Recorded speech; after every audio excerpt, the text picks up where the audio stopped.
나는 그 사람을 믿었습니다. 세상에 이런 착한 사람도 있구나, 그렇게 생각했어요.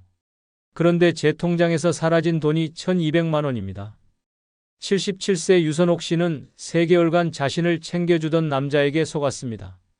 처음엔 반찬을 나눠주고 병원에 같이 가주고 말동무가 되어준 그 사람이 어느 날 말했습니다. 어머니, 딱 한 번만 도와주세요. 그 순간 그녀는 외면하지 못했습니다. 결과는 배신이었습니다. 이 이야기는 남의 얘기가 아닙니다. 지금 당신 옆에 있는 바로 그 사람이 이런 모습일 수 있습니다. 노인을 노리는 사기꾼들이 점점 교묘해지고 피해자들은 점점 많아지고 있습니다. 2024년 한 해 동안만 전국에서 발생한 노인 대상 사기 피해 금액은 3천억 원을 넘었습니다. 하지만 대부분의 피해자들은 끝까지 말하지 못합니다. 창피해서, 억울해서, 스스로를 탓해서 침묵합니다. 그 침묵 뒤엔 또 다른 피해가 이어지고 있습니다. 지금 이 순간에도 누군가는 가족 같은 사람에게 인생을 송두리째 빼앗기고 있습니다. 이 영상 반드시 끝까지 보셔야 합니다. 당신의 노후를 지키는데 결정적인 분기점이 될 것입니다. 아직 구독과 좋아요 누르지 않으셨다면 지금 꼭 눌러주시기 바랍니다. 노년에 조심해야 할 첫 번째 사람은 외로움을 파고들며 감정을 흔드는 사람입니다. 사람은 나이 들수록 외로움에 약해집니다. 자식은 바쁘고 친구는 하나둘 떠나고 텅 빈 집안에서 혼자 TV를 보며 하루를 보내는 일이 점점 익숙해질 때 누군가 다정하게 말을 걸어오면 그게 얼마나 따뜻하게 느껴지는지 그 마음 저도 너무나 잘 압니다. 서울 노원구에 사는 박정임 씨는 남편과 사별한 지 8년째였습니다. 자식은 외국에 살고 있고 평소엔 혼잣말을 하며 하루를 버티는 날이 더 많았습니다. 그런 그녀에게 어느 날 작은 우연처럼 한 남자가 다가왔습니다. 공원 벤치에서 마주친 이 남자는 유쾌하고 매너 있었으며 박 씨의 말에 진심으로 귀를 기울여주는 듯 보였습니다. 대화는 며칠 뒤 전화로 이어졌고 한 달도 안 돼 거의 매일 서로 안부를 묻고 함께 식사를 하고 때로는 팔짱을 끼고 걷는 사이가 됐습니다. 박 씨는 오랜만에 삶이 따뜻해졌다고 느꼈고 남자는 늘 이렇게 말했습니다. 나는 당신을 지켜주고 싶어요. 당신만 믿으세요. 하지만 그 믿음은 함정이었습니다. 어느 날 남자가 조심스레 돈 얘기를 꺼냈습니다. 지인한테 사기를 당해서 급하게 300만 원만 있으면 해결돼요. 다음 주면 무조건 갚을게요. 나를 믿는다면 도와줄 수 있죠? 박 씨는 그제야 망설였습니다. 하지만 그 남자의 간절한 눈빛과 자신에게 베풀어준 친절을 떠올리며 결국 은행으로 향했습니다. 그리고 돈을 건넸습니다. 그게 마지막이었습니다. 남자는 다음 날부터 연락이 끊겼고 며칠 뒤 전화번호는 아예 없는 번호로 바뀌어 있었습니다. 노년에 경계해야 할 사람은 갑작스레 다가와 외로움을 채워주는 사람입니다. 특히 혼자 사는 노인에게 외롭지 않게 해주겠다는 말은 가장 달콤한 유혹이자 동시에 가장 위험한 독입니다. 이들은 절대 처음부터 돈을 요구하지 않습니다. 오히려 시간을 들여 신뢰를 쌓고 정서적 유대를 만들며 자신이 믿을 수 있는 사람이라는 이미지를 심습니다. 그리고 어느 날 피해자의 심리적 빚을 교묘히 이용해 금전 요구를 합니다. 내가 그동안 해준 걸 생각하면 이 정도는 도와줄 수 있잖아요? 이 한마디에 박 씨는 거절하면 내가 너무 냉정한 사람이 되는 것 같아 결국 지갑을 열었다고 했습니다. 외로운 마음을 이해합니다. 따뜻한 말 한마디에 눈물이 나고 누군가 내 안부를 묻는 그 순간에 살아있다는 느낌을 받는다는 말도요. 하지만 그 따뜻함이 진짜인지 아니면 철저히 계산된 접근인지 반드시 의심하셔야 합니다. 노년의 삶에서 진짜 위협은 거친 외부가 아니라 친절한 얼굴로 다가오는 사람일 수 있습니다. 그 누구보다도 당신을 지키고 지갑을 지키고 마음을 지켜야 하는 사람은 바로 당신 자신입니다. 두 번째로 반드시 경계해야 할 사람은 도움을 가장한 제안을 먼저 꺼내는 사람입니다. 겉으로는 당신을 돕겠다고 하지만 속셈은 당신의 통장에 있습니다. 부산 해운대에 사는 이정규 씨는 74세입니다. 아내와 사별한 뒤로 사람들과의 연락도 점점 줄었고 혼자 지내는 시간이 길어졌습니다. 그러던 어느 날 우연히 마트 앞에서 짐을 옮기다가 허리를 삐끗해 잠깐 주저앉은 순간 한 여자가 다가왔습니다. 어르신 괜찮으세요? 병원 같이 가드릴까요? 다정한 말투에 의지하고 싶어졌고 두 사람은 병원까지 함께 택시를 타고 갔습니다. 그렇게 연락이 시작됐고 그녀는 종종 반찬을 해다주고 병원도 동행하며 가족처럼 지냈습니다. 문제는 2달쯤 지난 어느 날부터 시작됐습니다. 어르신, 이 집 너무 오래된 거 아니에요? 요즘 보일러 폭발 사고도 많고 제가 아는 분이 리모델링을 싸게 해주는데 지금 안 하면 나중에 돈 더 듭니다. 처음엔 단순한 조언 같았지만 며칠 뒤 실제로 공사업체 직원이 찾아왔습니다. 그리고 말도 안 되는 가격에 계약서를 내밀었습니다. 이정규 씨는 의심했지만 이미 마음을 준 상대였습니다. 그 사람이 이렇게까지 나서서 말하는데 뭔가 이유가 있겠지라고 생각했습니다. 결국 계약서에 도장을 찍었고 보증금 500만 원이 빠져나갔습니다. 그러나 공사는 시작되지 않았고 여자는 잠적했습니다. 두 번째 유형의 사람은 도움을 주는 척하며 결정권을 슬그머니 넘겨받는 사람입니다. 노년기에는 나는 잘 모른다며 누군가에게 의사결정을 위임하기 쉬워집니다. 하지만 그 작은 위임이 인생의 균형을 무너뜨릴 수 있습니다. 이들은 먼저 당신의 불편한 점을 콕 짚습니다. 오래된 집, 낡은 차, 불편한 몸, 느린 인터넷, 고지서를 보며 이건 바꿔야 해요라고 말하죠. 그리고 자신이 해결해 주겠다고 나섭니다. 정작 그 해결 뒤에는 커미션, 소개비, 수수료, 사기 계약서가 숨어 있고 피해는 당신의 이름으로 시작됩니다. 더 무서운 점은 이 과정이 대부분 도와주는 말투로 포장돼 있다는 겁니다. 제가 다 알아보고 연락드릴게요. 믿고 맡기세요.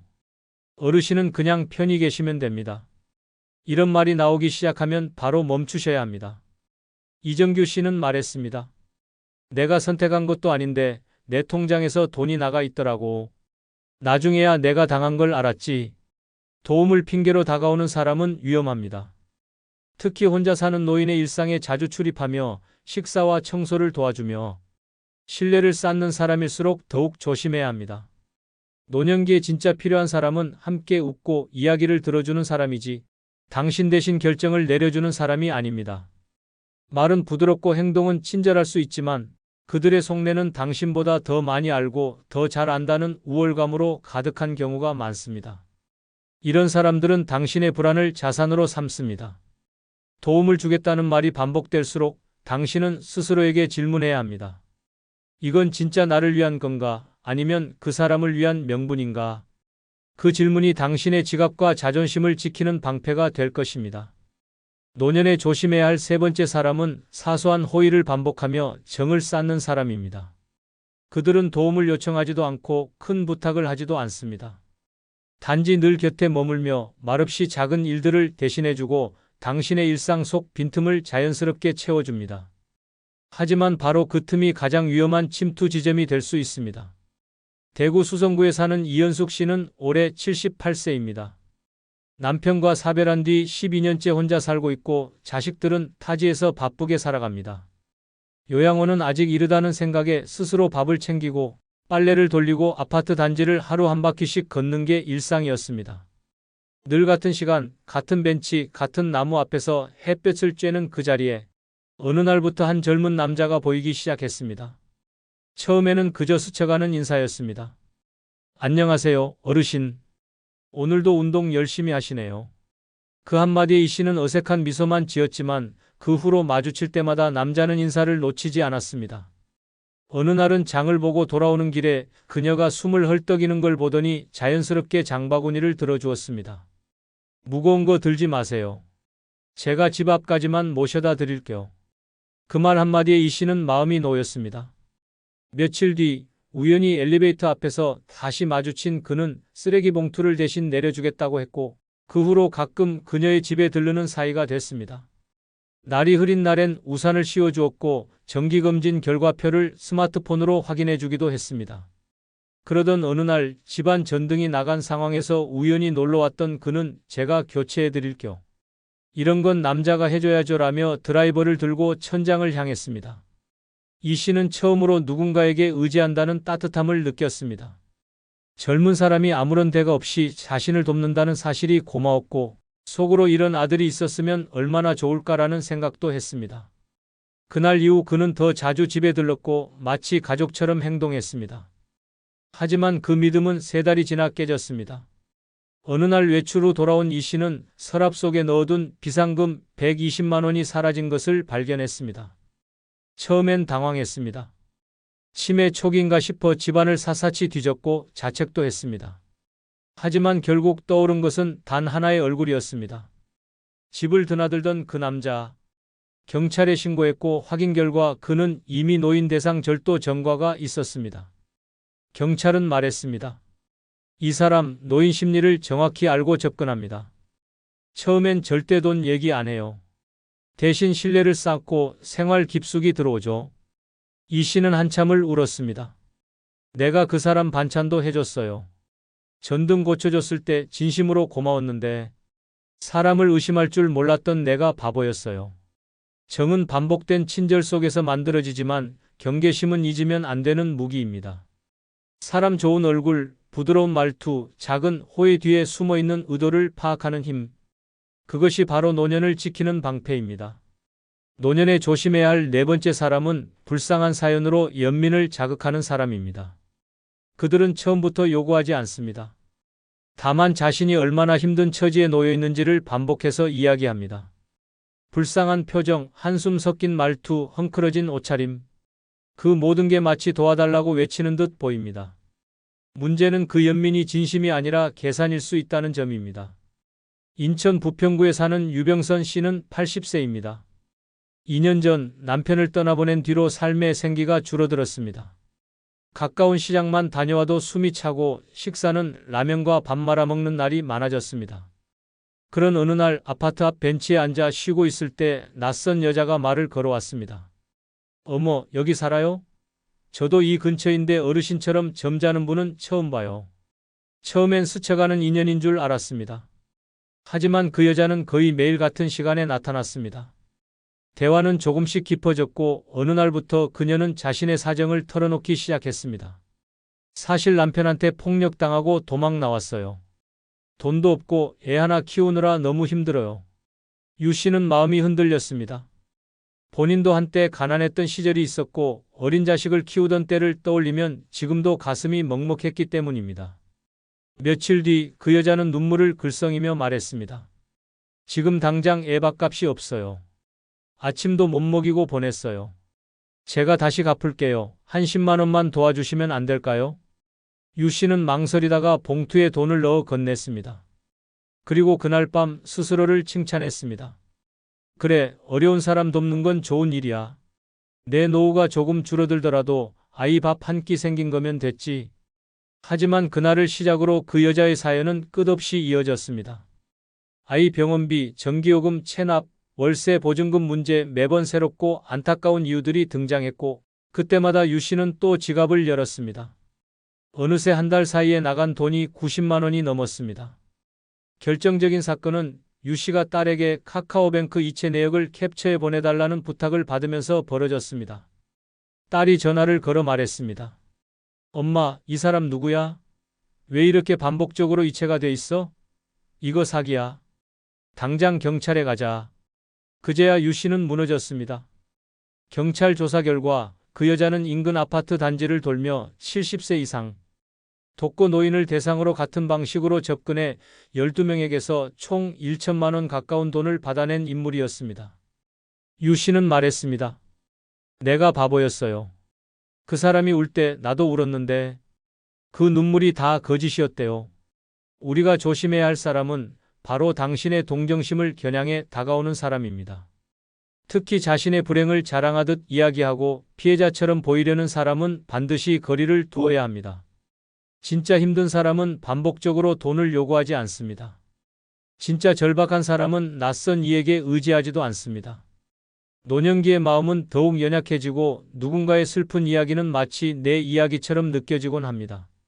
하지만 그 감정의 문을 열기 전에 반드시 이 질문을 던져야 합니다. 이 사람은 왜 나에게만 이런 얘기를 할까? 왜 도와달라는 말이 이렇게 자주 반복될까? 내가 감정에 흔들리지 않고 판단할 수 있는가?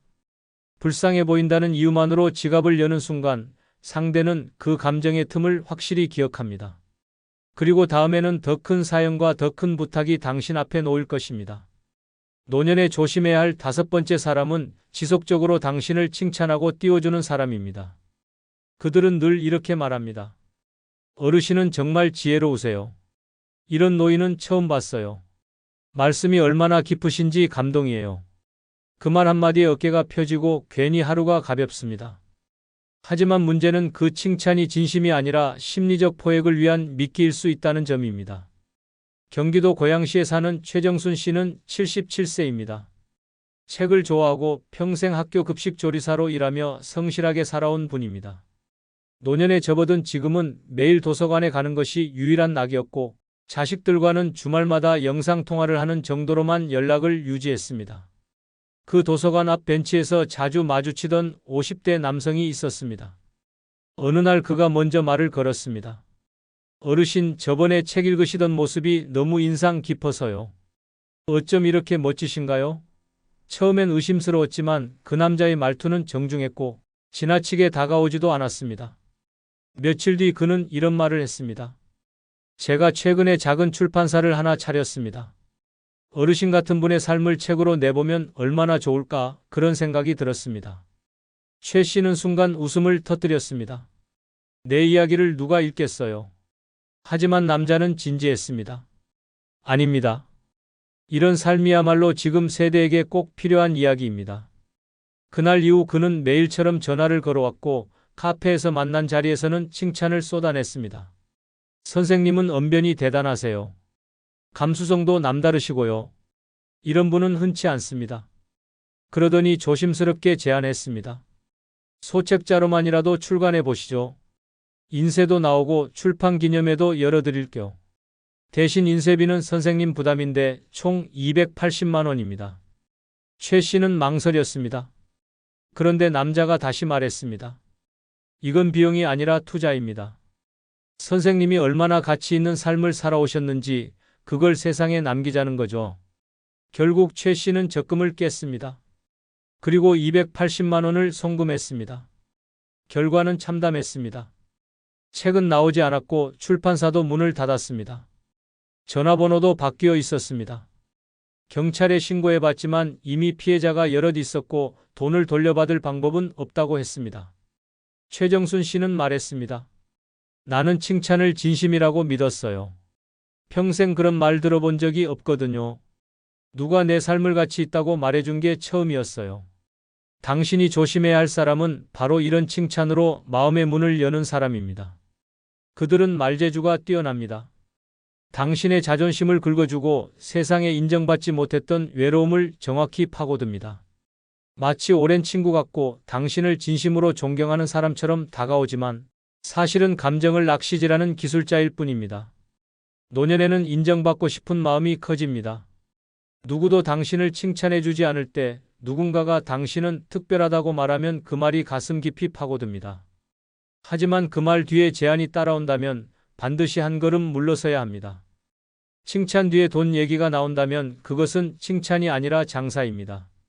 누가 당신을 띄워주더라도 그 말이 지갑을 향하고 있는지 반드시 살펴보셔야 합니다.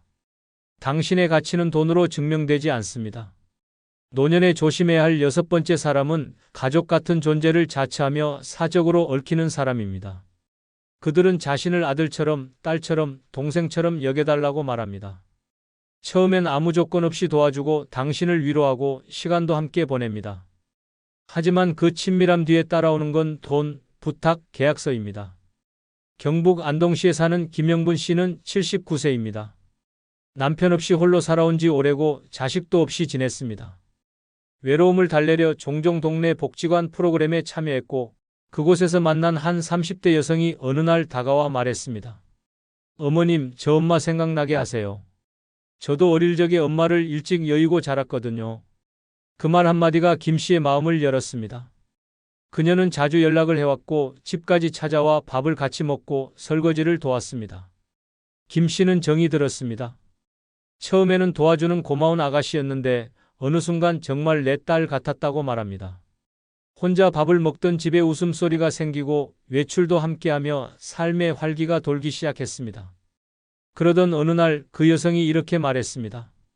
어머님, 사실 지금 다니는 직장이 좀 불안정해서요. 그런데 제가 창업 아이템이 하나 있어요. 300만 원만 투자해 주시면 2배로 돌려드릴게요. 나중엔 어머님 모시고 살게요. 김 씨는 망설였습니다. 하지만 모시고 살겠다는 말 한마디에 결국 통장을 열었습니다. 그렇게 돈이 전달됐고 그날 이후 연락은 점점 뜸해졌습니다. 조금 바빠요. 다음 주에 봬요라는 말만 반복됐고 한 달이 지나자 전화는 꺼진 상태가 됐습니다. 김 씨는 충격을 받았습니다. 배신감과 허탈감, 분노보다 더 큰 감정은 부끄러움이었다고 했습니다. 내가 혼자 살아서 외롭다는 걸 그 사람이 알고 이용한 거잖아요. 내가 너무 어리석었어요. 이렇듯 마지막으로 조심해야 할 사람은 가족 역할을 자처하는 사람입니다.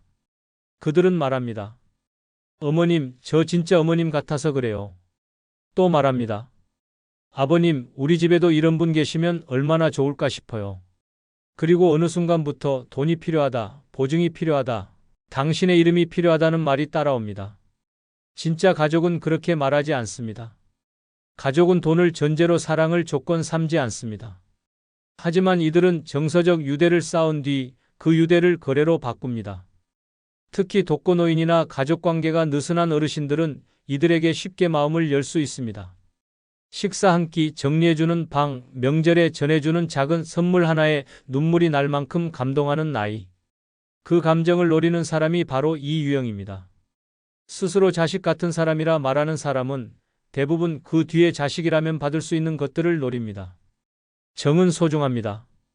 하지만 정을 앞세우는 사람은 반드시 의심해야 합니다. 노년의 가장 아픈 상처는 돈이 아니라 믿음의 배신입니다. 그러니 기억하세요. 가족 같은 사람은 가족이 아닙니다. 이런 사람들을 조심하지 않으면 평생 모은 노후 자금이 순식간에 사라질 수 있습니다.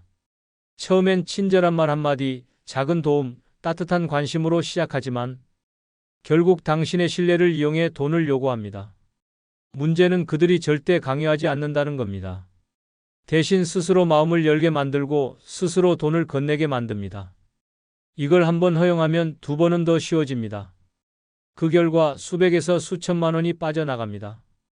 진짜 위험은 그럴 리 없겠지 하는 순간부터 시작됩니다. 쇼펜하우어는 이렇게 말했습니다. 인간은 혼자 있을 때 가장 행복하다. 친구라는 것은 대부분 우리의 평정심을 깨뜨리고 불안을 가져다주는 존재일 뿐이다. 니체도 노년의 친구들은 대부분 과거에 머물러 있다. 미래를 향해 나아가려면 그들의 손을 놓아야 한다. 고 말했습니다. 젊었을 때는 이 말을 이해할 수 없었습니다. 친구 없이 어떻게 살 수 있을까 생각했습니다. 하지만 나이가 들면서 이 철학자들의 말이 얼마나 현실적인지 깨닫게 됩니다. 평생 소중히 여겨온 친구들이 오히려 마음의 평화를 깨뜨리는 존재가 되어버립니다. 만날 때마다 서로의 불행을 비교하고 과거 추억에만 매달리며 현재의 문제들로 서로를 힘들게 만듭니다. 건강과 경제력의 차이는 우정을 갈등으로 바꿔놓습니다. 이제는 인정해야 할 때입니다. 늙어서 친구가 오히려 가장 큰 짐이 된다는 사실을 말입니다. 지금부터 그 6가지 이유를 현실적으로 말씀드리겠습니다. 무조건 끝까지 시청하시기 바랍니다. 구독, 좋아요, 알림 설정 꾹 눌러주시면 시작하겠습니다. 늙어 친구가 가장 쓸모없는 짐인 첫 번째 이유는 친구의 늙어가는 모습을 보며 자신의 미래가 두려워지기 때문입니다. 오랜만에 만난 친구의 변한 모습을 보고 깜짝 놀란 경험이 있으신가요? 예전에는 건강하고 활기차던 모습이었는데 이제는 지팡이에 의존하고 말도 어눌해진 친구를 마주했을 때 느끼는 그 충격과 두려움 말입니다. 그 순간 머릿속에 떠오르는 생각은 나도 저렇게 될 텐데라는 암울한 예상이었을 겁니다. 나이가 들면서 가장 피하고 싶은 현실 중 하나가 바로 늙음에 대한 두려움입니다. 우리는 모두 나이 들어가고 있지만 그 사실을 직면하기는 쉽지 않습니다. 거울 속 내 모습도 피하고 싶은데 친구의 늙은 모습을 보면 더욱 잔혹한 현실이 눈앞에 펼쳐집니다. 그것은 바로 나의 미래 모습이기 때문입니다. 더 무서운 것은 친구들이 하나둘 병들어가는 모습을 지켜봐야 한다는 사실입니다. 치매에 걸려 나를 알아보지 못하거나 몸이 불편해져서 휠체어에 의존하는 모습을 보면 어떤 기분이 드시나요? 동정심보다는 공포감이 먼저 밀려오지 않으신가요? 나도 언젠가는 저렇게 될 텐데라는 생각에 잠을 못 이루신 적도 있으실 겁니다. 이런 두려움은 친구와의 만남을 점점 부담스럽게 만듭니다. 만날 때마다 친구의 쇠약해진 모습을 확인하게 되고 그것이 곧 나의 미래라는 사실을 받아들여야 합니다. 예전에는 함께 등산도 하고 여행도 다녔는데 이제는 병원 이야기와 약 이야기만 나눕니다. 이런 만남이 과연 즐거울까요? 박 씨 할아버지는 평생 친구가 파킨슨병에 걸린 후로 만나기가 힘들어졌다고 합니다. 친구의 떨리는 손과 불안정한 걸음걸이를 볼 때마다 자신도 언젠가는 그렇게 될지 모른다는 공포에 시달린다고 하네요. 우리는 모두 건강하고 활기찬 모습으로 기억되고 싶어 합니다. 하지만 친구들과의 만남은 그런 환상을 깨뜨립니다. 서로의 늙어가는 모습을 확인하고 죽음에 한 걸음씩 다가가고 있다는 사실을 상기시킵니다. 이런 만남에서 희망이나 활력을 찾을 수 있을까요? 더 심각한 문제는 이런 두려움이 우울증으로 이어질 수 있다는 점입니다. 친구의 쇠약한 모습을 보며 자신의 미래를 비관하게 되고 삶의 의미를 잃어버리게 됩니다. 살아봤자 저렇게 되는 건데 무슨 의미가 있나라는 생각에 빠지게 됩니다. 이런 감정은 정신건강에 매우 해롭습니다. 젊었을 때는 친구들과 미래에 대한 꿈과 희망을 나눴습니다. 하지만 이제는 병원 이야기와 죽음에 대한 불안만 공유하게 됩니다. 만날 때마다 서로의 건강 상태를 체크하고 누가 더 아픈지 비교하며 언제까지 살 수 있을지 걱정합니다.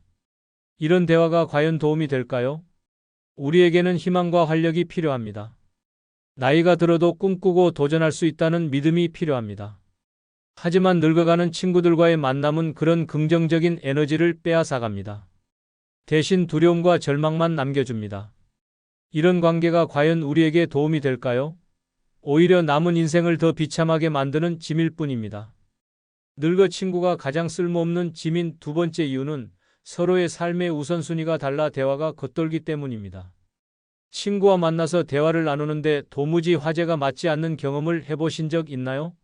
나는 건강관리에 대해 진지하게 이야기하고 싶은데 친구는 손자 자랑만 늘어놓거나 내가 취미 활동에 대해 말하면 친구는 돈 걱정만 하면서 전혀 다른 방향으로 대화가 흘러가는 그런 상황 말입니다. 그때 느끼는 답답함과 소외감을 아실 겁니다.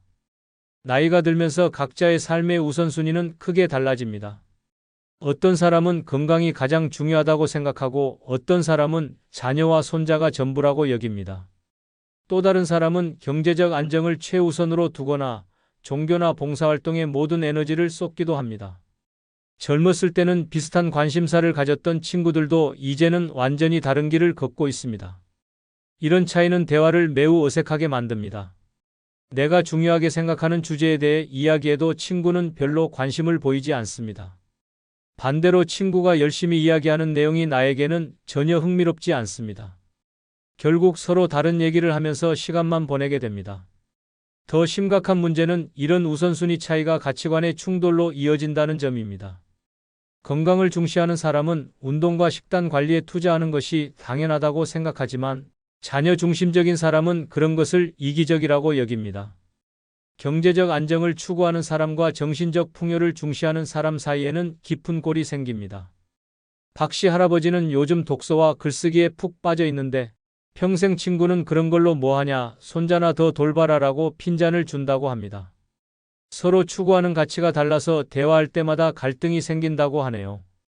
이런 상황에서 진정한 소통은 불가능합니다. 각자 자신이 중요하게 생각하는 것만 이야기하고 상대방의 관심사는 무시하거나 폄하합니다. 대화라기보다는 각자의 독백을 번갈아 하는 것에 불과합니다. 이런 만남에서 무엇을 얻을 수 있겠습니까? 젊었을 때는 공통의 관심사가 많았습니다. 일, 연애, 결혼, 육아 등 비슷한 인생 단계를 겪으면서 서로 공감할 수 있는 주제들이 풍부했습니다. 하지만 나이가 들면서 각자의 경험과 환경이 달라지고 그에 따라 관심사도 완전히 갈라집니다.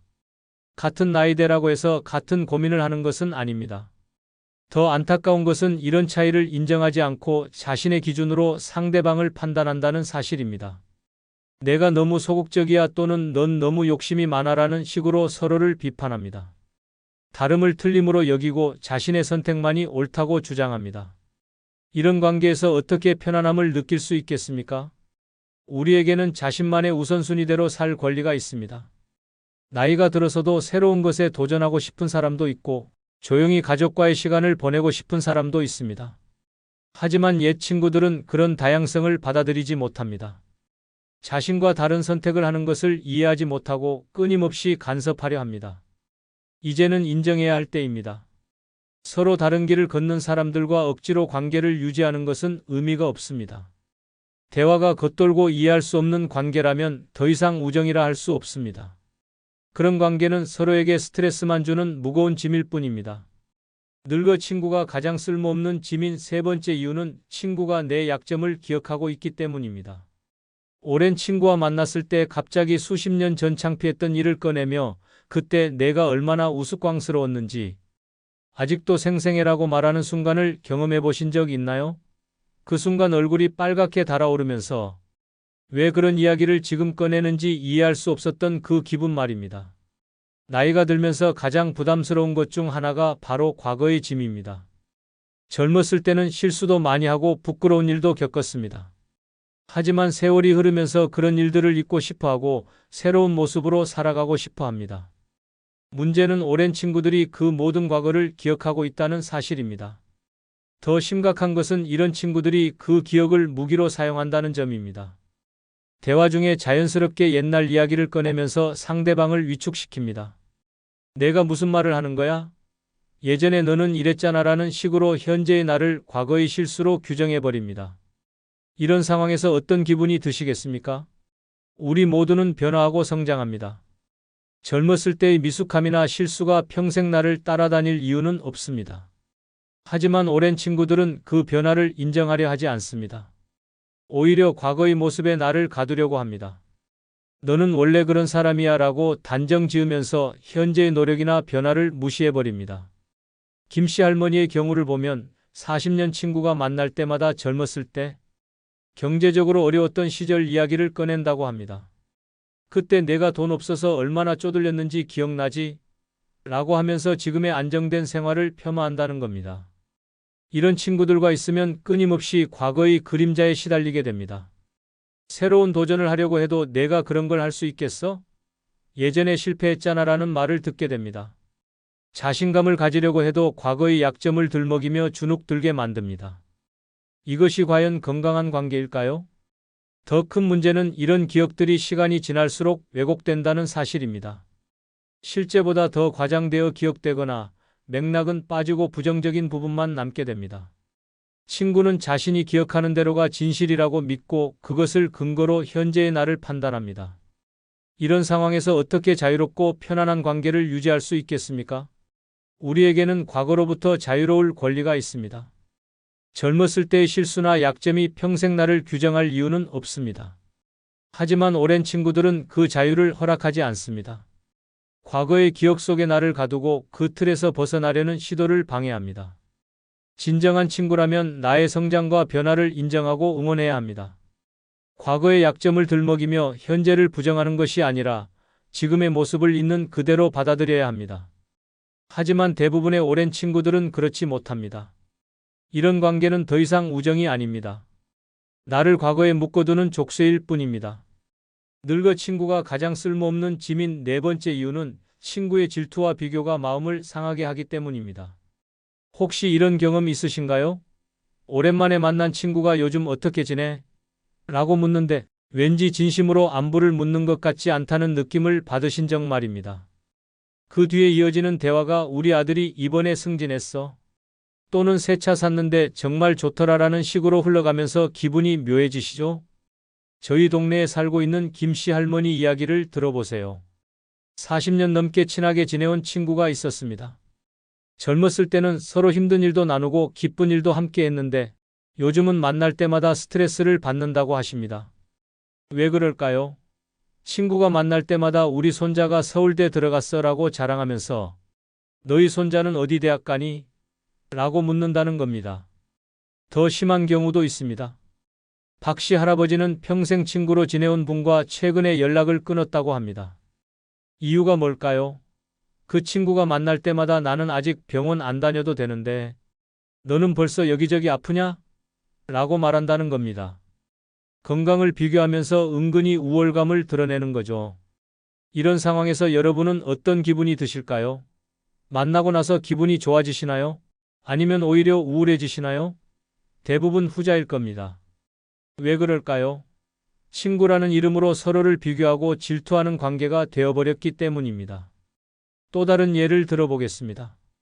최 씨 할머니는 매주 만나던 친구들과의 모임을 그만두었습니다. 무슨 일이 있었을까요? 친구들이 모일 때마다 누구 집이 더 크고 누구 연금이 더 많은지 비교하는 게 일상이 되었다고 합니다. 심지어 너는 아직도 그 작은 집에 사니? 라고 대놓고 말하는 친구도 있었답니다. 생각해 보세요. 젊었을 때는 어땠나요? 서로 격려하고 응원했잖아요. 누군가 어려울 때 도와주고 기쁠 때 함께 기뻐해 주었습니다. 하지만 나이가 들면서 점점 달라집니다. 자식 자랑, 돈 자랑, 건강 자랑이 대화의 전부가 되어버립니다. 이런 친구들과 시간을 보내면 과연 행복해지실까요? 아니면 더 외롭고 초라해지실까요? 여러분도 한번 생각해 보세요. 최근에 친구들과 만나서 기분 좋게 헤어진 적이 언제인가요? 아마 오래전 일일 겁니다. 이제는 솔직히 인정해야 할 때입니다.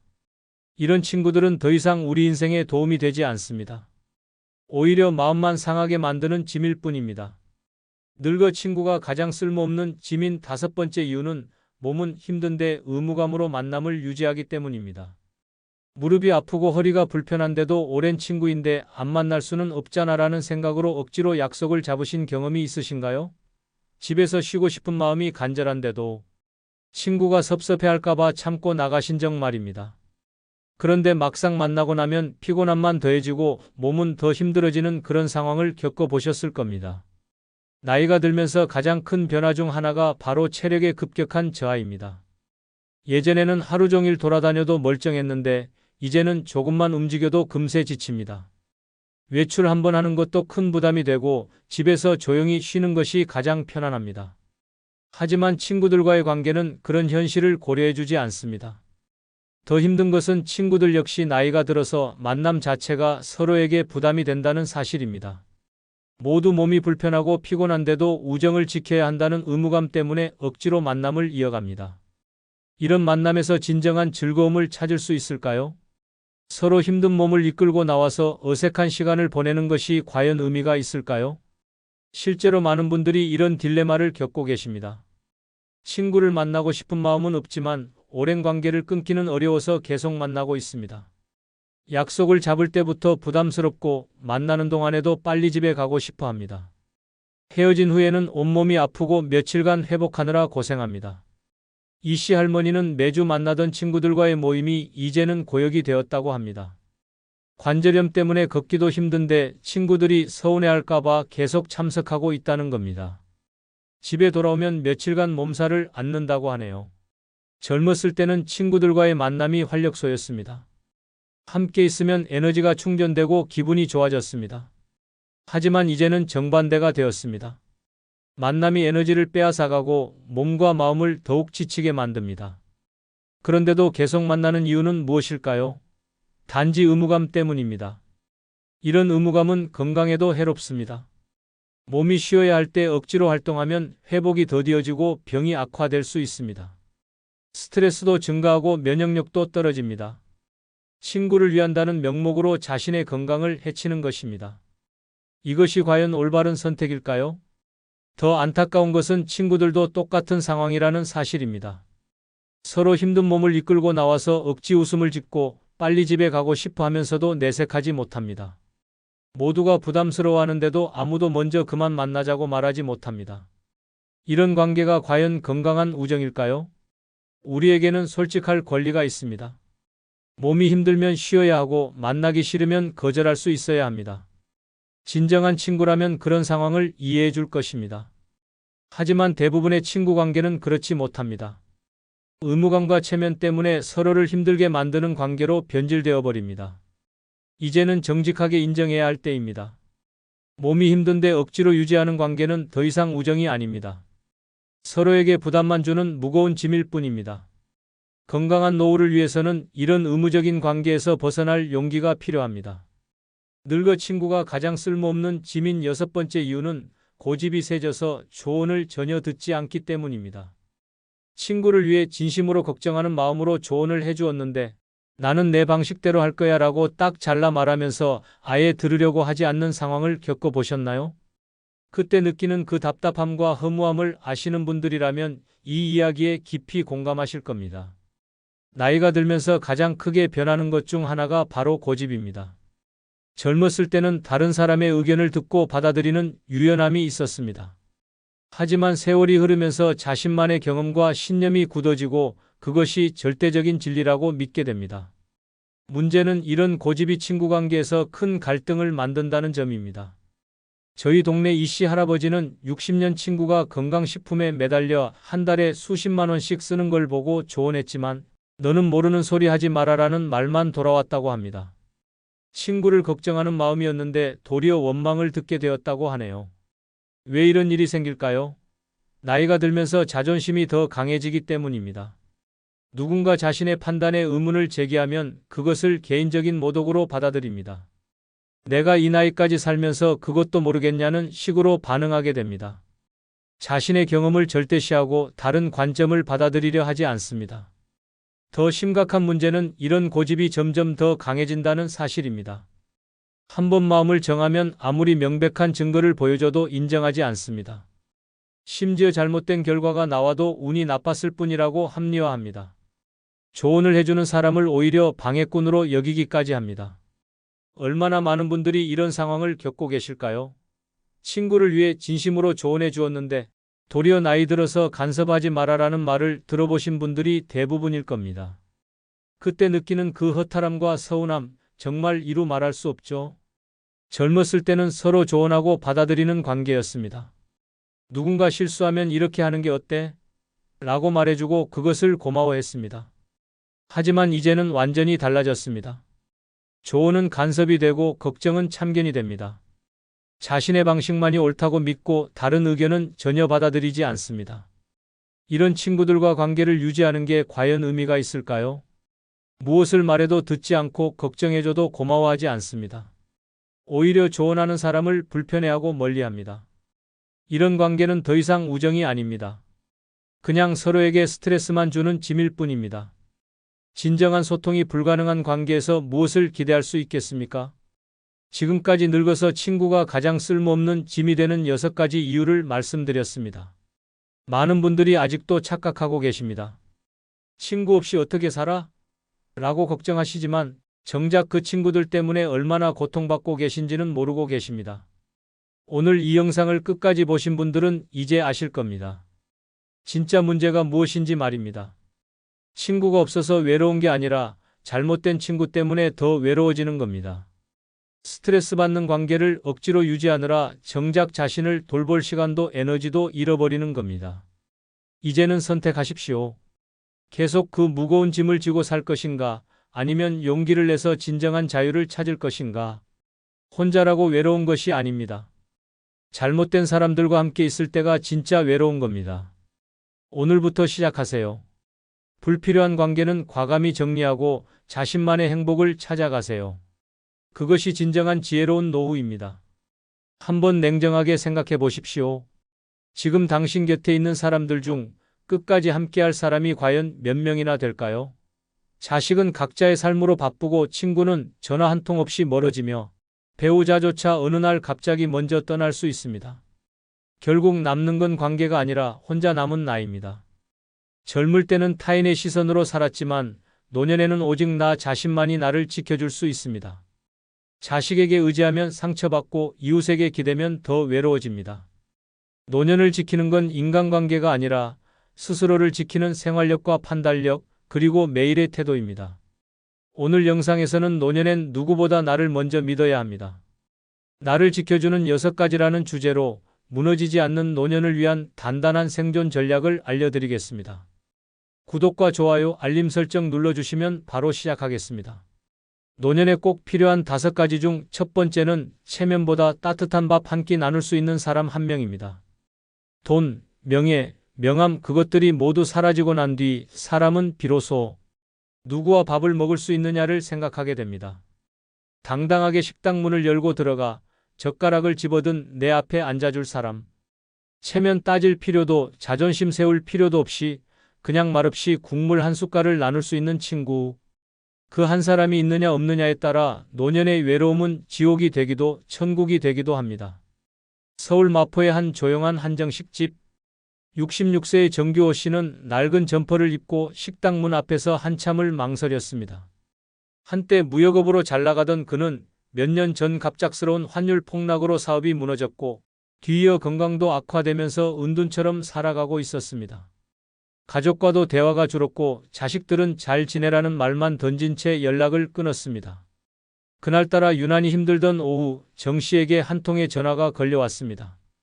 형, 밥이나 먹자. 내가 마포에 괜찮은데 알아놨어.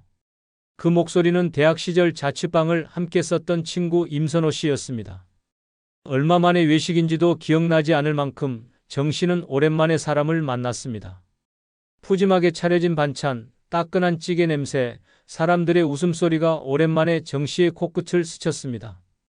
하지만 정 씨는 젓가락을 들지 못했습니다. 숟가락을 손에 쥔 채 그는 작게 입을 열었습니다. 미안하다, 선호야. 요즘 내가 밥값 낼 형편도 안 되고. 그 말을 듣자 임 씨는 천천히 숟가락을 내려놓더니 정 씨를 바라보며 말했습니다. 형, 우리가 밥값 따지던 사이였어? 그냥 먹자. 오늘은 내가 사고 다음엔 형이 커피 한 잔만 사.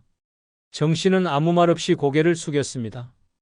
젓가락이 찌개 속으로 천천히 들어갔고 국물을 떠올리며 조용히 입에 넣는 순간 그의 눈가엔 눈물이 맺혔습니다.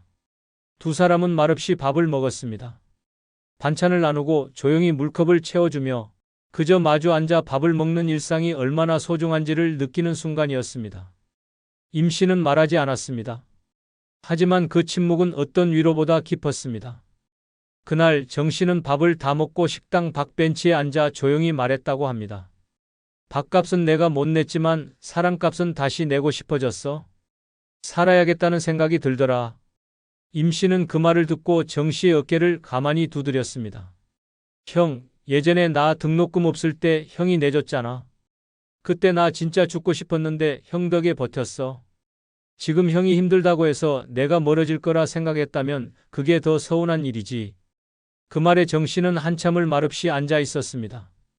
그리고 그날 밤 집에 돌아간 그는 아내에게 조용히 말했습니다. 오늘 사람한테 위로받았다. 나 아직 끝난 거 아니더라. 이처럼 밥 한 끼가 사람을 살릴 수 있습니다.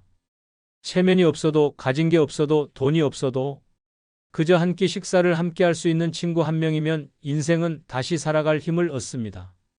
그 사람이 있다는 건 내가 아직 사람답게 살아갈 수 있다는 증거입니다. 노년은 외로운 시기가 아닙니다. 단지 옆에 앉아줄 사람이 점점 줄어드는 시간일 뿐입니다. 그러니 지금 당신 곁에도 체면보다 밥 한 끼가 더 중요한 그런 사람 한 명은 있어야 합니다. 그 한 사람이 노년의 외로움을 모두 이겨내게 해줄 유일한 힘입니다. 노년에 꼭 필요한 두 번째는 매월 따박따박 들어오는 연금입니다. 사람은 떠납니다. 자식도 각자 살기 바쁘고 친구도 점점 멀어집니다. 세상이 조용해지고 말동무 하나 없이 하루를 보내는 날이 점점 많아질수록 당신을 지켜주는 건 단 하나, 통장에 찍히는 숫자입니다. 그 숫자는 말이 없지만 배신도 없습니다. 아무도 챙겨주지 않아도 아무리 우울한 날에도 매달 일정한 날에 잊지 않고 찾아옵니다. 그게 연금입니다. 노년의 비참함은 돈이 없다는 게 아닙니다. 필요한 돈이 생겼을 때 그걸 누군가에게 부탁해야만 쓸 수 있는 현실입니다. 아픈데 병원비가 없어 자식에게 전화를 해야 하고 손주 생일에 봉투 하나 준비하지 못해 발길을 돌려야 하는 순간 사람의 자존감은 서서히 부서집니다. 그러나 연금이 있다면 이야기는 완전히 달라집니다. 누구에게도 고개 숙이지 않아도 됩니다. 내 삶을 내 손으로 설계해 나갈 수 있습니다. 노년에 꼭 필요한 것은 많은 재산이 아니라 내가 당당하게 쓸 수 있는 고정 수입입니다. 경기도 수원의 김선자 씨는 65세에 정년퇴직한 중학교 국어 교사였습니다. 40년 가까운 세월 동안 아이들을 가르쳤고 퇴직 후에는 혼자 살고 있습니다. 남편과는 일찍 사별했고 자식들은 미국에 정착해 몇 년째 얼굴을 못 봤습니다. 한때는 우울감에 시달렸습니다. 하루 종일 말 한마디 안 하고 지내는 날도 많았고 명절이면 빈 식탁을 멍하니 바라보다 눈물이 날 때도 있었습니다. 하지만 김 씨는 매달 25일만 되면 마음이 달라졌습니다. 공무원 연금 300만 원 입금되었습니다. 문자 한 통이 울리는 순간 눈빛이 바뀝니다.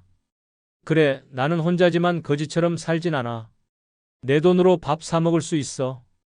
그날도 김 씨는 집 근처 설렁탕 집에 들렀습니다.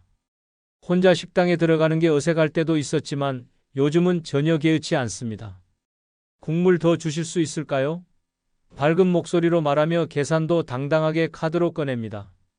이 돈 내가 번 거예요. 내가 40년 아이들 가르쳐서 받은 보상이죠. 식당을 나서며 김 씨는 조용히 웃었습니다.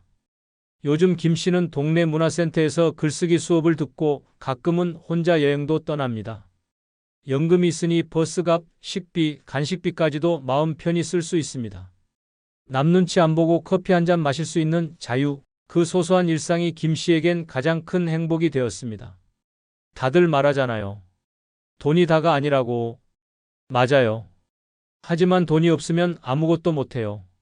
나는 지금 연금 덕분에 늙어서도 내 삶을 내 뜻대로 살고 있어요. 이것이 바로 연금의 힘입니다. 사람은 사라져도 숫자는 남습니다. 관계는 무너져도 연금은 흔들리지 않습니다. 당신을 위해 당신 스스로 준비한 가장 확실한 보호막, 그게 바로 연금입니다. 지금 당신 통장에 매달 찍히는 숫자는 있습니까? 없다면 지금부터라도 늦지 않았습니다. 연금은 시간이 아니라 결심으로 시작됩니다. 그 숫자 하나가 외로운 노년의 당신을 끝까지 지켜주는 유일한 친구가 되어줄 것입니다. 노년에 꼭 필요한 세 번째는 작지만 내 이름으로 된 집 한 채입니다. 노년의 사람은 점점 작아집니다. 목소리는 낮아지고 어깨는 굽어가며 눈빛은 불안해집니다. 그 작아진 어깨를 가장 확실히 펴주는 건 놀랍게도 집입니다. 그것도 누구의 도움 없이 온전히 내 이름으로 된 집 한 채. 화려하지 않아도 괜찮습니다. 크지 않아도 상관없습니다. 방 한 칸짜리일지라도 그 문패에 내 이름 썩 작아 적혀 있다면 그 집은 세상에서 가장 큰 위로가 됩니다. 나이 들면 생각보다 쉽게 불청객이 됩니다. 딸 집에 며칠 묵고 가도 되는 줄 알았는데 냉장고 문을 열었다가 사위 눈치를 봅니다. 어디 앉아 있어도 뭔가 방해되는 것 같고 일찍 자야 할 것 같고 기침 한 번 해도 민폐 같고 그렇게 하루하루가 줄어듭니다. 그 공간은 결코 쉼터가 아닙니다. 결국 그 집은 내 집이 아닌 집입니다. 하지만 내 이름으로 된 집이 있다면 이야기는 완전히 달라집니다. 누구의 허락도 필요 없습니다. 먹고 싶은 반찬을 만들어도 눈치 볼 필요 없고 이불을 펴놓고 늦잠을 자도 텔레비전 소리가 커져도 괜찮습니다. 그 집은 나를 위한 공간이기 때문입니다. 등기부에 내 이름이 있는 집은 단순한 부동산이 아니라 내 삶의 주권입니다. 대전 유성구에 사는 74세 김만희 씨는 몇 년 전까지 둘째 아들 집에 머물렀습니다. 아들 부부는 처음엔 괜찮다고 했지만 시간이 지날수록 표정이 굳어졌습니다. 며느리의 식탁에 반찬 수가 줄어들었고 말투도 점점 짧아졌습니다. 손주가 컴퓨터 게임을 하다가도 할아버지는 왜 맨날 집에 있어?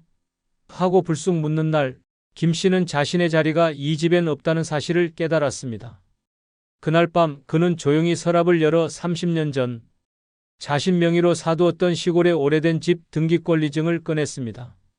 그 집은 아내가 살아있을 때 농막 삼아 마련해 두었던 곳이었습니다. 처음엔 갈 곳이 없어 떠난 듯 했지만 지금 김 씨는 말합니다. 그날 내가 집으로 간 게 아니라 내 삶으로 돌아간 겁니다. 집은 많이 망가져 있었습니다. 벽지는 벗겨졌고 보일러는 녹슬어 있었습니다. 하지만 그는 손수 고쳤습니다. 유튜브를 보며 장판을 깔고 벽에 페인트 칠을 했습니다. 마당에는 작은 텃밭을 만들고 중고 매장에서 싼 전자레인지를 하나 들여왔습니다. 처음엔 삭막했지만 시간이 지날수록 그 집은 김 씨의 삶이 깃든 공간이 되었습니다. 요즘 김 씨는 매일 아침 자기 집 마당에서 커피를 마십니다. 개나리꽃을 보며 봄을 느끼고 바람 소리를 들으며 밤을 맞이합니다. 가끔 이웃집 할머니와 김치전을 부쳐 나누기도 합니다. 그는 말합니다. 자식들 집에 살 땐 밥을 먹어도 목구멍이 막혔고 지금은 라면 하나도 마음이 놓여요. 내가 내 집에 있다는 사실, 그거 하나로 마음이 편합니다. 노년엔 누구와 사느냐보다 어디에 사느냐가 더 중요합니다. 그리고 더 정확히 말하자면 그 집이 누구의 이름으로 되어 있느냐가 중요합니다. 아무리 작고 낡아도 내 이름이 적힌 집 한 채는 노년의 자존심이자 마지막 울타리입니다. 어디에도 쫓기지 않고 누구에게도 눈치 보지 않고 내 마음대로 숨 쉴 수 있는 그 한 공간. 그 집이 있다는 것만으로도 우리는 마지막까지 사람답게 살 수 있습니다. 그러니 꼭 기억하십시오. 자식들 집 한 칸 얻어 사는 것보다 작더라도 내 집 하나가 더 든든합니다. 집은 단지 사는 곳이 아니라 나를 지켜주는 공간입니다. 늙은 나를 위한 마지막 선물은 결국 내 이름으로 된 집 한 채라는 사실. 그 집이야말로 당신을 끝까지 지켜줄 가장 조용하고 단단한 친구입니다. 노년에 꼭 필요한 네 번째는 버림받지 않게 만드는 최소한의 자존심입니다. 노년의 비극은 외로움에서 시작되지 않습니다. 진짜 무너지는 순간은 나도 모르게 버림받는 순간입니다. 가족들과 밥을 먹으면서도 대화에 끼지 못하고 같은 공간에 있으면서도 존재감이 사라질 때 사람은 스스로를 잃기 시작합니다. 그 시작은 아주 작습니다. 엄마, 그건 내가 할게요 라는 말에 입을 다물고 아버지, 그 얘긴 이제 그만하세요 라는 말에 고개를 돌립니다. 배려라는 이름 아래 침묵하고 존중이라는 명목으로 물러서다 보면 어느새 집안의 짐이 되고 존재 자체가 부담이 됩니다. 그렇다면 왜 어떤 노인은 존중받고 어떤 노인은 서서히 외면당할까요? 바로 자존심입니다. 크고 거창한 자존심이 아닙니다. 버림받지 않게 만드는 최소한의 자존심, 그 조용하고 단단한 태도가 사람을 끝까지 붙잡아줍니다.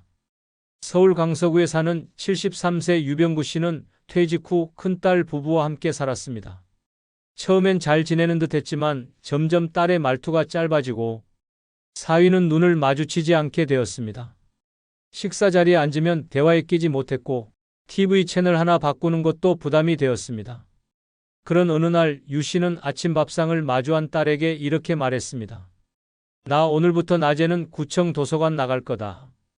글도 좀 쓰고 점심은 밖에서 먹을 거니까 너무 걱정 말아라. 딸은 잠시 멈칫하더니 조용히 말했다고 합니다. 아빠 미안해요. 아빠가 저렇게 말씀하실 줄 몰랐어요. 그날 이후 유 씨는 매일 아침 단정하게 옷을 입고 외출합니다. 도서관에서 책을 읽고 근처 공원에서 산책도 하고 가끔은 동네 국밥집에서 점심 한 끼도 사 먹습니다. 그의 말에 따르면 그때 내가 침묵했으면 난 지금도 식탁 끝에 앉아 눈치만 보고 있었을 거야. 근데 한마디 딱 하고 나니 딸도 다시 나를 사람 대하듯 하더라고. 이처럼 노년에 꼭 필요한 자존심이란 말을 똑바로 하겠다는 의지도 아니고 고집 부리겠다는 자존심도 아닙니다. 내가 나를 얼마나 존중하느냐에 달린 문제입니다. 몸이 아파도 괜찮다고만 하지 마십시오. 상처받고도 괜찮아라고 말하지 마십시오. 감정이 상하면 분명히 말해야 하고 존중받고 싶으면 스스로를 먼저 존중해야 합니다. 조용한 말투로 나는 그렇게 하고 싶지 않습니다. 이건 나에겐 중요한 일입니다 라고 말할 줄 알아야 합니다. 가족에게 필요한 건 착한 어른이 아닙니다. 자신의 존재를 분명히 아는 어른입니다. 그런 어른은 무시당하지 않습니다. 그런 어른은 존중받습니다. 노년의 자존심을 잃으면 존재감도 함께 사라집니다. 존재감이 사라지면 사랑도 관심도 배려도 줄어듭니다. 결국 마지막에 남는 건 말도 못하고 요구도 못하고 단지 불편한 존재로 남은 자기 자신입니다. 지금이라도 당신의 자존심을 다시 세우십시오. 크지 않아도 됩니다. 단지 당신을 대하는 사람들에게 나는 쉽게 사라질 존재가 아니다라는 메시지를 작은 태도로 전하는 것만으로 충분합니다. 그 한마디, 그 한 걸음, 그 한 표정이 당신을 끝까지 지켜주는 방패가 될 것입니다. 노년은 결국 자존심을 지킨 사람과 잃은 사람의 인생으로 갈립니다. 말없이 버림받지 않기 위해 이제는 스스로를 세워야 합니다. 그게 당신을 지키는 마지막 자존심입니다. 노년에 꼭 필요한 다섯 번째는 나를 대신해 줄 수 있는 서류 한 장입니다. 사람은 언젠가 말할 수 없고 걷지 못하고 심지어 의식조차 잃는 순간을 맞이합니다. 그 순간 당신을 대신해 줄 사람도 목소리도 없다면 어떻게 될까요? 가장 가까운 가족조차도 당신의 진짜 뜻을 몰라 엉뚱한 결정을 내릴 수 있습니다. 그래서 늙은 나를 지켜주는 건 감정이 아닌 준비된 서류 한 장입니다. 그 서류는 한 장이지만 생과 사를 가릅니다. 내가 어떻게 살고 싶은지, 어떤 방식으로 떠나고 싶은지, 누구에게 책임을 맡기고 싶은지 그 모든 것을 말해주는 건 말이 아니라 문서입니다. 요즘 시대엔 연명의료결정서, 유언장, 사전의료의향서, 신탁계약서 등 내 뜻을 남기는 다양한 서류가 있습니다. 이걸 준비해두는 사람은 극히 드뭅니다. 대부분은 이렇게 말하죠. 아직 멀었어. 죽을 얘기를 왜 벌써 해? 하지만 그 순간은 예고 없이 찾아옵니다. 경남 창원의 고한식 씨는 78세 심근경색으로 갑작스럽게 쓰러졌습니다. 응급실에 도착했을 땐 이미 의식을 잃은 상태. 가족들은 놀라 급히 모였지만 문제는 그 다음이었습니다. 연명치료를 원하십니까? 라는 의사의 말에 아무도 대답하지 못했습니다. 아내는 울며 말했습니다. 그런 얘기 한 적 없어요. 아들은 말없이 침묵했고 딸은 무조건 살려야죠라고 외쳤습니다. 결국 한식 씨는 의식 없는 상태에서 한 달 넘게 기계의 의지에 누워 있었고 퇴원 후엔 집에서 누운 채로만 지내야 했습니다. 그 누구도 그의 뜻을 몰랐기 때문입니다. 하지만 그 옆 병실의 김영옥 씨는 달랐습니다. 같은 심장질환으로 입원했지만 그녀는 의식이 있을 때 사전 연명의료의향서에 서명해 두었습니다. 연명치료를 원하지 않으며 무의미한 시술은 거부하겠다는 의사표현. 자녀들도 그 문서를 보며 조용히 고개를 끄덕였습니다. 어머니 뜻 존중하겠습니다. 김 씨는 마지막까지 스스로의 삶을 결정할 수 있었습니다. 이처럼 서류 한 장은 단순한 종이가 아닙니다. 그건 내가 스스로 결정권을 갖는 유일한 수단입니다. 남에게 맡기지 않고 나의 존엄을 지켜주는 도구입니다. 그 서류가 없는 사람은 죽음의 순간조차 타인의 판단에 맡기게 됩니다. 그건 너무 가혹한 현실입니다. 노년에는 미뤄선 안 되는 일이 몇 가지 있습니다. 그중 가장 중요한 건 내 뜻을 남기는 일입니다. 말은 바람처럼 사라지지만 문서는 남습니다. 이름 석자와 사인, 날짜가 적힌 종이 한 장이 자식들 간의 다툼을 막고 나의 마지막을 평화롭게 합니다. 지금 당신은 준비되어 있습니까? 나는 아직 멀었다고 말하는 그 순간에도 시간은 흐르고 몸은 늙습니다. 건강할 때 써야 혈액이 있는 것이지 병원 침대 위에서는 어떤 서류도 작성할 수 없습니다. 자식에게 미안한 마음 남기지 않기 위해서라도 나중에 가족들이 죄책감에 울지 않도록 하기 위해서라도 지금 준비해 두어야 합니다. 사전 연명의료의향서 유언장 한 장이면 됩니다. 그 서류가 늙은 나를 가장 분명하게 지켜주는 마지막 증거가 됩니다. 살아온 날들을 지켜낸 것도 대단하지만 떠나는 순간조차 내 방식대로 마무리할 수 있다면 그것이 진짜 아름다운 인생입니다. 그러니 오늘 하루 시간을 내십시오. 그리고 나를 대신해 줄 수 있는 서류 한 장을 써두십시오. 그 종이 한 장이 마지막까지 당신을 지켜줄 것입니다. 노년에 진짜 필요한 건 남의 인정을 받는 삶이 아니라 스스로를 지킬 수 있는 삶입니다. 누구도 대신 살아주지 못하고 아무도 끝까지 곁에 있어주지 않을 때 내가 나를 어떻게 대했는지가 남습니다. 작은 준비 하나, 사소한 선택 하나가 평생의 품격을 만들어냅니다. 늦지 않았습니다. 지금부터라도 나 자신에게 책임지는 삶을 시작하십시오. 그것이 외롭지 않은 노년, 무너지지 않는 인생의 조건입니다.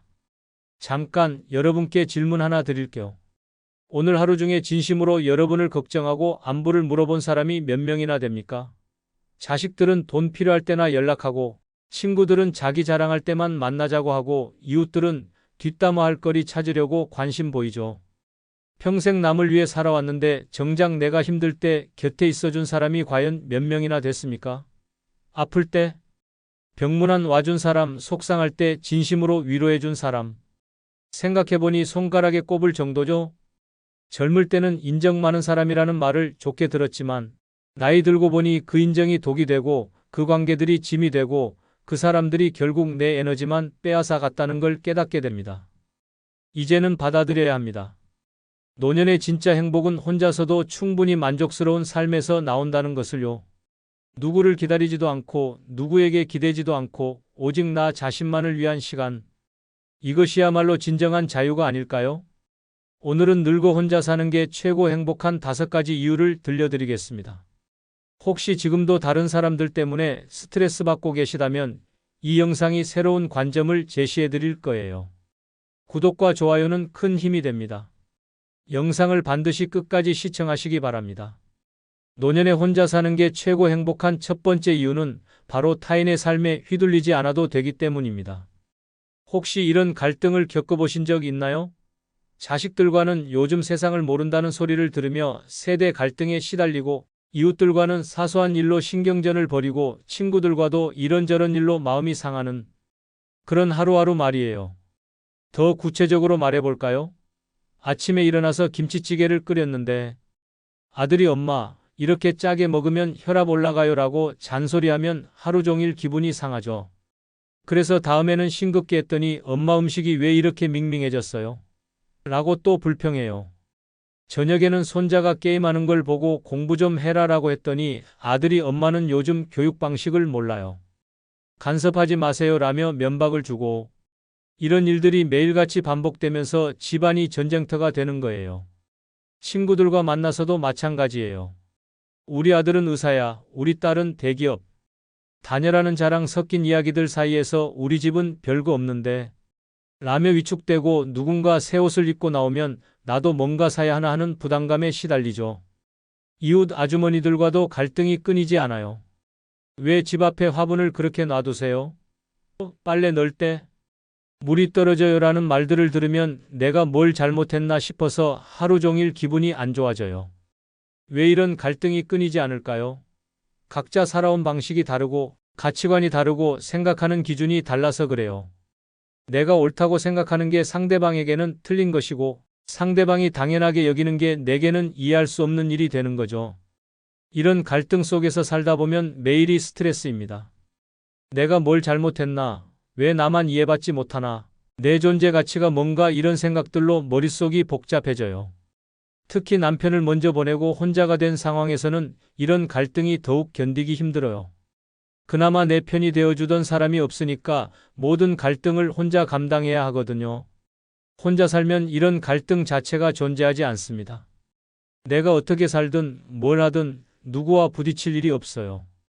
김치찌개를 짜게 끓이든 싱겁게 끓이든 누가 뭐라고 할 사람이 없고 TV를 하루 종일 틀어놔도 누가 간섭할 사람이 없어요.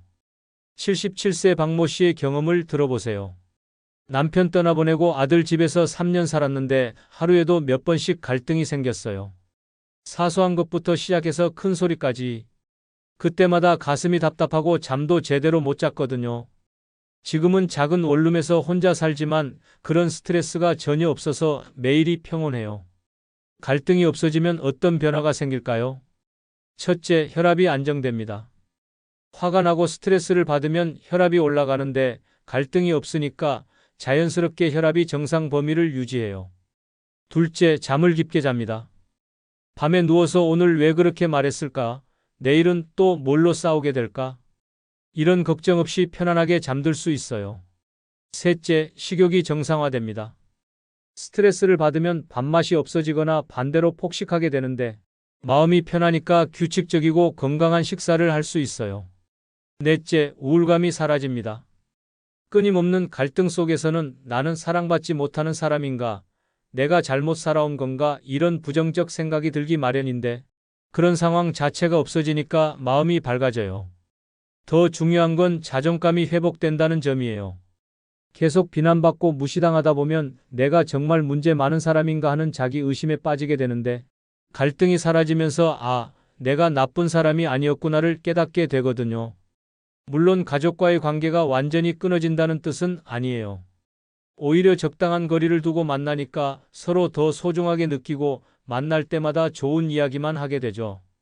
두 번째 이유는 바로 인간관계에서 오는 피로감과 상처를 줄일 수 있기 때문입니다. 관계가 피곤하다는 말 들어보신 적 있으시죠? 젊을 때는 몰랐어요. 사람들과 어울리는 게 즐겁고 누군가와 함께 있는 게 외롭지 않아서 좋다고 생각했죠. 그런데 나이가 들수록 점점 느끼게 돼요. 아, 사람들과 만나는 게 이렇게 힘든 일이었구나라는 걸 말이에요. 왜 그럴까요? 나이가 들면서 에너지가 줄어드는 것도 있지만 무엇보다 관계 속에서 받는 스트레스가 예전보다 훨씬 크게 느껴지기 때문이에요. 젊을 때는 그냥 넘어갔던 말 한마디, 시선 하나가 이제는 마음에 깊이 박혀서 며칠씩 아프거든요. 특히 가족 관계에서 오는 피로감은 정말 심각해요. 사랑하는 사람들이니까 더 기대하게 되고 더 실망하게 되고 더 상처받게 되죠. 내가 이렇게 해줬는데 왜 이럴까? 가족인데 왜 이렇게 냉정할까 하는 생각들이 마음을 갉아먹어요. 자식들과의 관계도 마찬가지예요. 좋은 마음으로 조언을 해줬는데 간섭한다는 소리를 들으면 하루 종일 마음이 상하고 안부 전화를 했는데 바쁘다며 성의 없이 받으면 내가 짐이 된 건가 하는 생각이 들어요. 친구들과의 만남도 점점 부담스러워져요. 만나면 온갖 자랑 이야기와 험담으로 가득하고 누군가는 우월감을 과시하고 누군가는 피해의식에 사로잡혀 있고 그런 사람들과 몇 시간 있고 나면 정신적으로 완전히 탈진 상태가 되죠. 혼자 살면 이런 관계적 피로감을 현저히 줄일 수 있습니다. 만나고 싶을 때만 만나고 싶지 않을 때는 만나지 않으면 되니까요. 억지로 참석해야 하는 모임도 없고 형식적으로 유지해야 하는 관계도 없어요. 82세 최모 씨의 고백을 들어보세요. 혼자 살기 전에는 일주일에 서너 번씩 누군가와 만났는데 만날 때마다 스트레스였어요. 집에 돌아와서는 오늘 또 왜 그런 말을 했을까? 저 사람이 나를 어떻게 생각할까 하며 혼자 되뇌곤 했죠. 지금은 정말 보고 싶은 사람하고만 만나니까 만남 자체가 즐거워졌어요. 관계의 선택권을 갖게 되면 질적으로 완전히 달라집니다. 의무감으로 만나는 관계가 아니라 진심으로 만나고 싶어서 만나는 관계만 남게 되거든요. 그러면 만남의 질이 높아지고 서로에게 상처 줄 일도 줄어들어요. 더 중요한 건 감정적 에너지의 보존입니다. 다른 사람들의 감정에 휘둘리지 않아도 되니까 내 감정을 내가 온전히 관리할 수 있어요. 누군가 화를 낸다고 해서 내가 덩달아 화날 필요도 없고 누군가 우울하다고 해서 내까지 우울해질 필요도 없어요. 관계에서 받는 상처도 현저히 줄어듭니다. 상처라는 건 기대와 현실의 차이에서 오는 거잖아요. 혼자 살면 다른 사람에 대한 기대 자체가 줄어들어. 이 사람이 나를 이해해 줄 거야. 이 사람은 나에게 이렇게 해줄 거야 하는 기대가 없으니까 실망할 일도 없는 거죠. 그렇다고 해서 모든 관계를 차단하라는 뜻은 아니에요. 오히려 관계의 질이 향상돼요. 억지로 만나던 관계들이 정리되고 나면 정말 소중한 몇 명과는 더 깊고 의미 있는 관계를 유지할 수 있거든요. 스스로를 돌보는 시간도 늘어납니다. 다른 사람들 감정 케어하느라 소진됐던 에너지를 이제 온전히 나를 위해 쓸 수 있어요.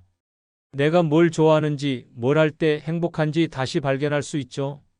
무엇보다 마음의 평화를 얻을 수 있어요. 복잡한 인간관계의 소용돌이에서 벗어나니까 내 마음이 고요해져요. 다른 사람들의 말과 행동에 일희일비하지 않고 내 내면의 소리에 집중할 수 있게 되는 거예요. 물론 처음에는 외로울 수 있어요. 그동안 관계의 피로감에 지쳐 있으면서도 막상 혼자가 되면 적적할 수 있거든요. 하지만 이런 외로움은 일시적이에요. 진정한 평화와 자유를 맛보고 나면 다시는 복잡한 관계의 세계로 돌아가고 싶지 않을 거예요. 세 번째 이유는 바로 남의 시선에 휘둘리지 않아 당당해지기 때문입니다. 솔직히 고백하겠습니다. 우리는 평생을 남들이 어떻게 볼까 걱정하며 살아왔어요. 이 옷을 입으면 나이에 안 맞아 보일까? 이 행동을 하면 이상하게 생각할까? 우리 집이 너무 초라해 보일까? 이런 생각들이 머릿속을 끊임없이 맴돌면서 진짜 하고 싶은 것들을 포기하게 만들었죠. 더 심각한 건 가족들의 시선이에요. 자식들 앞에서는 아직 젊다는 걸 보여주려고 애쓰고 손자들 앞에서는 멋진 할머니가 되려고 노력하고 그런데 정작 그들이 원하는 할머니 상과 내가 되고 싶은 나 사이에는 항상 괴리가 있었어요. 동네 사람들의 시선도 부담스러웠죠. 저 할머니는 왜 혼자 다닐까? 자식들이 안 돌봐주나? 라는 소리를 들을까봐 괜히 외출을 자제하기도 하고 혼자 식당에 들어가는 것도 부끄러워했어요. 혼자 살기 시작하면 이 모든 부담에서 해방됩니다. 왜냐하면 내 일상을 지켜보는 사람이 없으니까요. 아침에 일어나서 거울을 보며 오늘은 뭘 입을까? 고민할 때도 누가 뭐라고 할까? 걱정하지 않아도 되고 밖에 나가서 뭘 하든 혹시 누가 볼까? 신경 쓰지 않아도 돼요. 이런 자유로움이 가져다주는 변화는 정말 놀라워요. 73세 정모 씨는 이렇게 말합니다. 혼자 살기 시작하고 처음으로 컬러풀한 옷을 샀어요. 전에는 나이 들어서 무슨 빨간 옷이냐는 소리 들을까봐 검정, 회색, 베이지만 입었거든요. 지금은 핑크도 입고 노랑도 입어요. 기분이 정말 좋아져요. 외모에 대한 자신감도 회복됩니다. 주름이 생기고 머리가 휘어지는 것도 자연스럽게 받아들일 수 있어요. 누군가 늙었다고 평가할 사람이 주변에 없으니까 나이 드는 것 자체를 부끄러워하지 않게 되거든요. 행동의 자유도도 완전히 달라집니다. 마트에서 카트를 끌고 천천히 구경해도 되고 공원에서 혼자 벤치에 앉아 멍하니 있어도 돼요. 왜 혼자야? 불쌍해 보인다는 시선을 의식하지 않고 당당하게 내 시간을 보낼 수 있어요. 더 나아가 새로운 도전에 대한 두려움도 사라집니다. 이 나이에 무슨 이라는 말을 들을까봐 포기했던 일들을 다시 시도해 볼 용기가 생겨요. 어떤 분은 75세에 컴퓨터를 배우기 시작했고 어떤 분은 80세에 요가를 시작했어요. 경제적인 부분에서도 당당해집니다. 가족들과 함께 살 때는 돈이 없어서 미안하다, 더 많이 벌지 못해서 죄송하다는 마음이 컸는데 혼자 살면서 내 수준에 맞게 살다 보니 그런 부담이 사라져요. 작은 집에 살아도 이게 내 능력이고 이게 내 선택이야 라고 당당하게 말할 수 있고, 비싼 레스토랑 대신 분식집에서 혼자 식사해도 내가 원하는 곳에서 내가 좋아하는 음식을 먹는 거야 라고 생각할 수 있어요. 사회적 활동에서도 자신감이 생깁니다. 전에는 누구와 함께 가야 하나? 혼자 가면 이상하게 보일까? 걱정했던 일들을 이제는 혼자서도 당당하게 할 수 있어요. 영화관, 전시회, 강연회, 어디든 내가 관심 있으면 혼자라도 가는 거예요. 가장 중요한 변화는 내면의 당당함입니다. 남들의 평가나 시선에 의존하지 않고 내 기준으로 내 삶을 평가할 수 있게 되는 거예요. 남들이 뭐라고 하든 나는 이렇게 사는 게 좋다는 확신이 생기죠. 물론 처음에는 적응이 어려울 수 있어요. 평생 남의 시선을 의식하며 살아온 습관이 하루아침에 바뀌지는 않거든요. 혼자 식당에 들어갈 때도 어색하고 혼자 여행 갈 때도 쑥스러울 수 있어요. 하지만 이런 어색함은 금세 사라져요. 몇 번 해보고 나면 별거 아니네라는 걸 깨닫게 되고, 오히려 왜 그동안 이런 걸 두려워했을까? 하고 웃게 될 거예요. 남의 시선에 휘둘리지 않는 당당한 삶, 이것이야말로 진정한 자유로운 노년이 아닐까요? 네 번째 이유는 바로 수십 년간 얽혀있던 복잡한 인간관계의 부담에서 완전히 벗어날 수 있기 때문입니다. 상상해 보세요. 오늘 아침에 눈을 떴는데 단 한 명에게도 안부 인사를 해야 할 의무가 없다면 어떨까요? 우리는 평생을 거미줄 같은 인간관계 속에서 살아왔어요. 시댁 식구들, 친정 식구들, 동창들, 직장 동료들, 이웃들, 종교 모임 사람들. 이 모든 관계들이 복잡하게 얽혀서 우리를 갉아매고 있었죠. 각각의 관계마다 지켜야 할 예의가 있고 챙겨야 할 의무가 있고 맞춰야 할 기대가 있어요. 누구 생일이면 축하 인사해야 하고, 누구 집 경조사면 참석해야 하고, 누구 자식 결혼식이면 축의금도 준비해야 하고, 이런 관계들을 유지하는 데 들어가는 에너지가 얼마나 큰지 아세요? 정신적 에너지는 물론이고 시간, 돈, 감정까지 모든 것을 쏟아부어야 해요. 더 피곤한 건 이런 관계들이 대부분 진심이 아니라는 점이에요.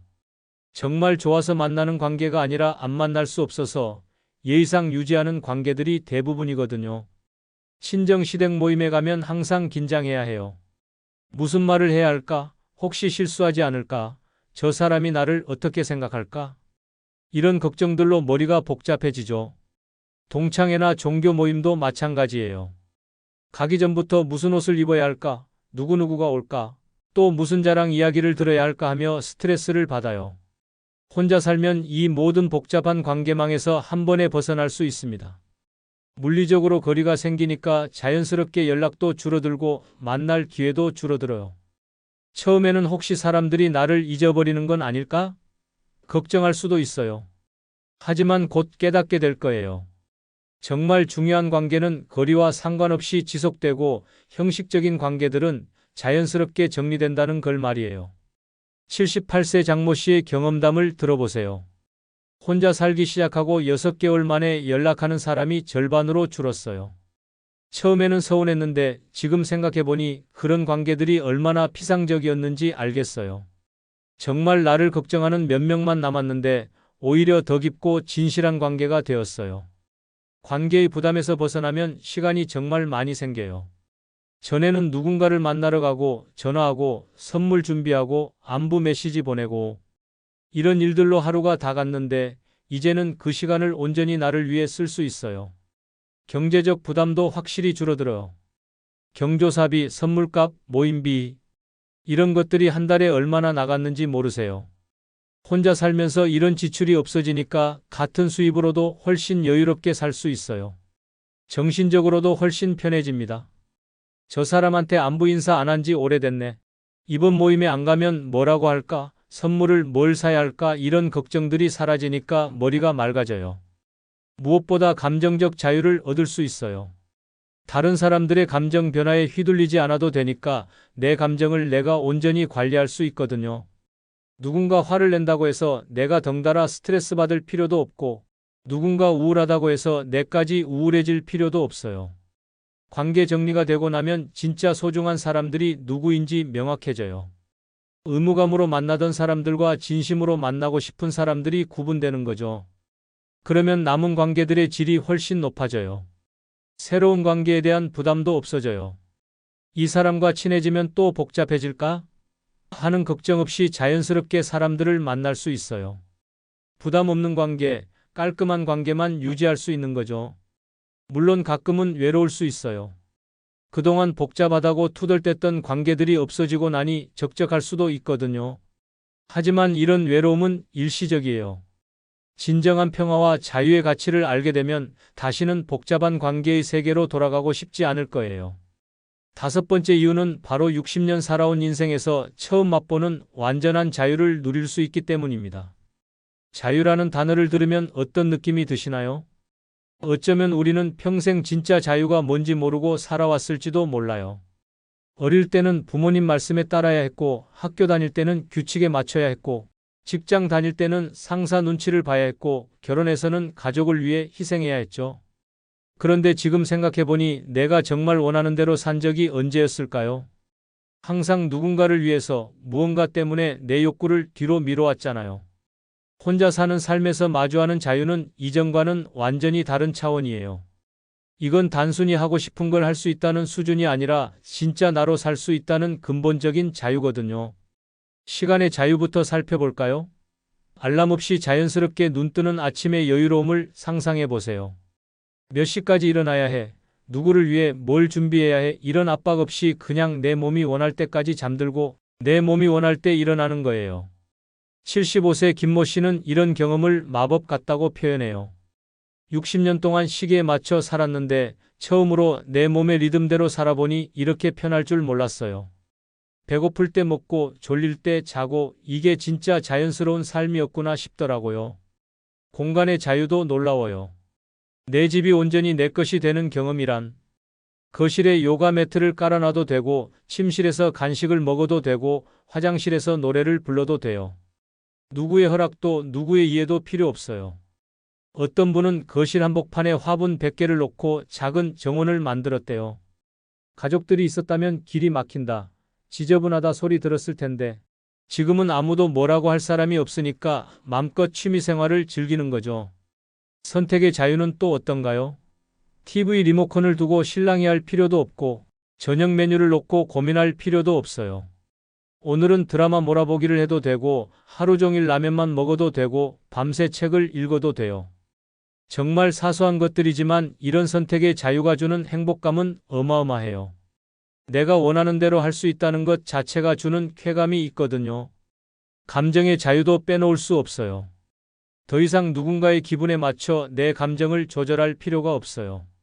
슬프면 실컷 울어도 되고 기쁘면 혼자서라도 춤춰도 되고 화가 나면 베개에 대고 소리 질러도 돼요. 이런 감정의 자유가 얼마나 소중한지 몰라요. 평생을 참아야 해, 이해해야 해, 맞춰줘야 해라며 내 감정을 억누르고 살았는데 이제야 비로소 내 감정을 온전히 느끼고 표현할 수 있게 된 거예요. 더 나아가 존재의 자유까지 누릴 수 있어요. 누구의 아내, 누구의 어머니, 누구의 며느리가 아닌 그냥 나 자체로 존재할 수 있는 거예요. 다른 사람의 기대나 역할에 맞춰 연기할 필요 없이 있는 그대로의 나로 살 수 있어요. 이런 자유를 맛보고 나면 정말 놀라운 일이 생겨요. 잠들어 있던 창의성이 깨어나고 잊고 있던 꿈들이 되살아나고 진짜 내가 누구인지 발견하게 되는 거예요.